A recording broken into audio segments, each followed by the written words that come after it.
I want to go just for a second, because you were going to get involved, and you did get involved with Mothers Against Drunk Driving. Actually, you gave Danielle's car to them, and my goodness, what an illustration, because it was pretty much totaled. I've seen a picture of it on one of your websites. Quite an illustration of what happens. But let's go back first to that night back on May 16th, late May 2008. The fact that Danielle had been drinking. This was sort of, if I can use a poor illustration here, a double offense. Here you had to deal with her death, but here you also had to deal with, she was attending a Christian college. She certainly was a saved young woman, yet she had been drinking too much. So how do you deal with that too? Jan, I remember the excruciating pain I felt when I was told that Danielle had been drinking alcohol that night. And to an already grief-stricken mom, this additional blow, this additional information just sent me reeling as I had to come to grasp with the fact that she made a terrible choice that ended up costing her life. Is this a rather common experience that on a Christian campus kids are drinking? I mean, this is my alma mater, Bethel University. When I was there, this didn't happen. So is this common today? You know, unfortunately, even Christian universities struggle with students being pulled into the world.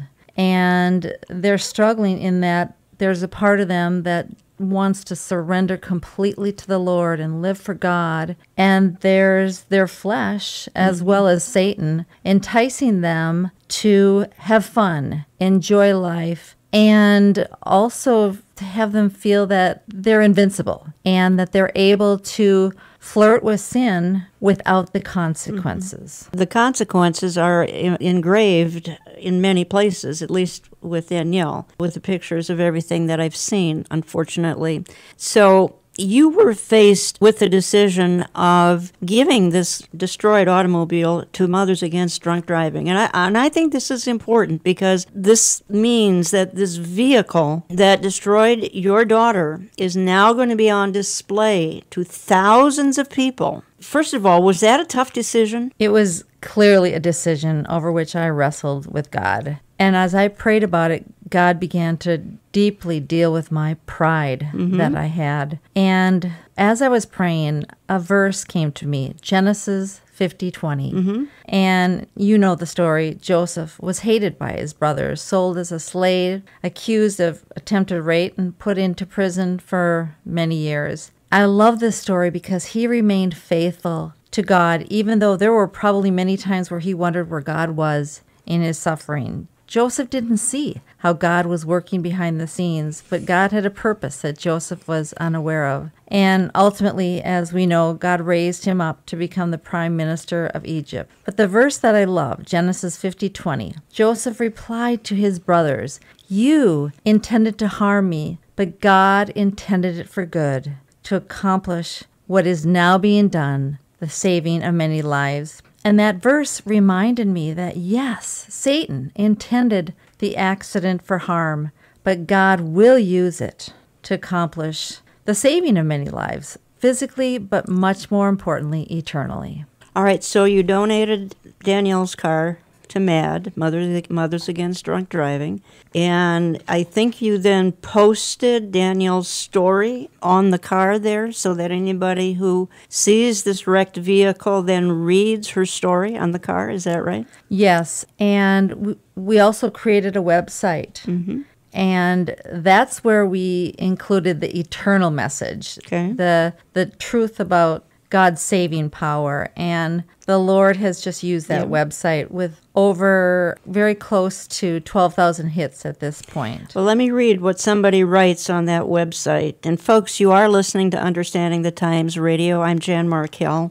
I have in the studio Melody Richards, and she was with me in 2008, right after her daughter was killed in a traffic accident on a Twin Cities freeway. And I'm bringing her back for an update because she's got a tremendous story story. Melody's come a long way in those years. Here's what you write on that website, Danielle's. God didn't cause the accident. He allowed it. And he didn't make a mistake by allowing Danielle to die. The accident does not change the greatness of God. He is good. He is great. His ways are always right, even when they don't make sense in our eyes. I was forced to trust God, that's you, and depend on God at a new level. Reading verses in the Bible about God's promises and faithfulness have carried me. Here's one, Psalm 34:18. The Lord is close to the brokenhearted, and he saves those who are crushed in spirit. You say, I have felt God's loving presence daily. Okay, so you post this, and you talk. This is on the website, daniellepound.com. What kind of response? I've had a significant number of emails that have come to me. I've communicated with many individuals. I've received emails from mothers, from students. I've also had an opportunity to speak to high schools and universities as well.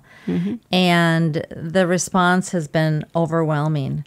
And I think they have appreciated the fact that, yes, she was...